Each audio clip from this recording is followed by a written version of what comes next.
Gil, Alex Karp called this a revolution. He made clear that the company is poised to benefit as global conflict rises, especially with China.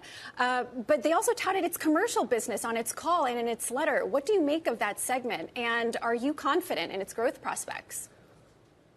Yeah, the commercial segment is doing phenomenally well because Palantir is addressing the need in the market.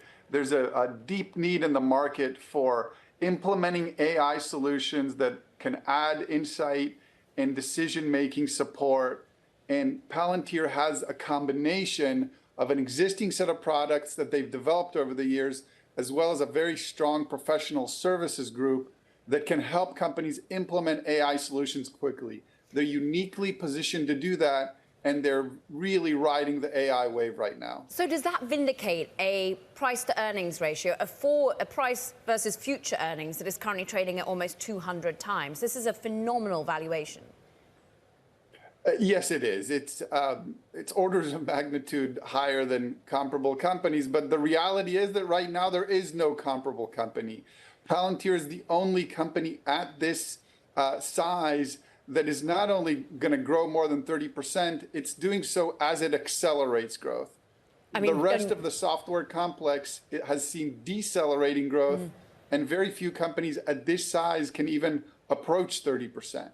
Let's just talk about that growth, though, because if you go back to 2022, and we heard from William Blair analysts talking about this, he made a commitment to bringing in about $4.5 billion in terms of revenue. So actually, he's undershot that. Are you worried about the undershooting of a 3-year target here?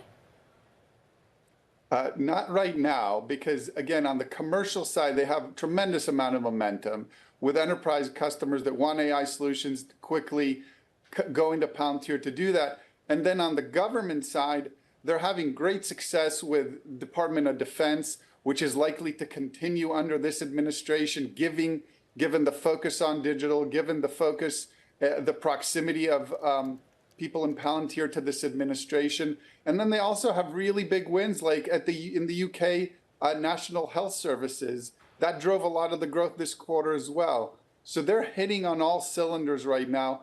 They have a ramp to continue to grow at these rates, even if they didn't reach some of those ambitious goals they've set in the past.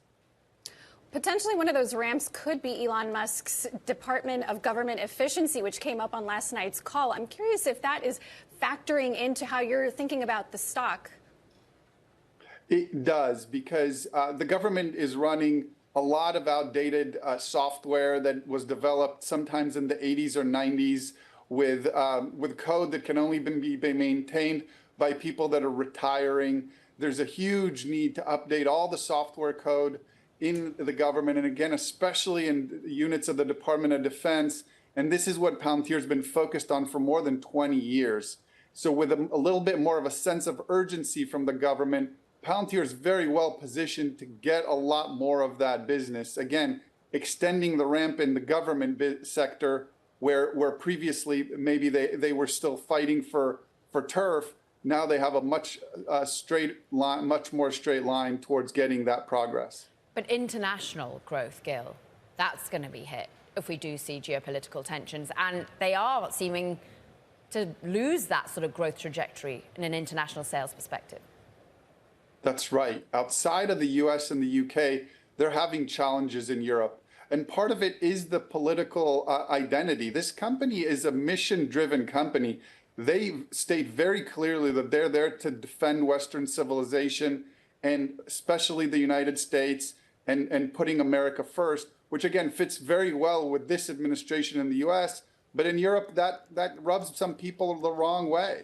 They don't necessarily see that mission as a reason to buy software, and that's where Palantir is not doing as well.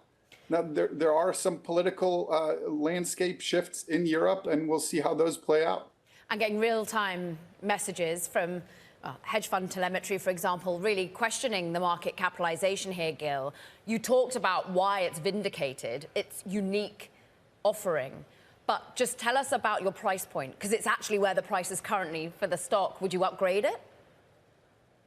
We prefer other companies that have similar growth trajectories and similar ramps. Specifically, in this case, Snowflake and Datadog will also ride the AI wave in their own way, and they're trading at a fraction of the multiple. So if Palantir is trading at 70 times revenue and 170 times cash flow, Snowflake and Datadog are trading more like 15 times revenue and 50 times cash flow, which are much more palatable valuations.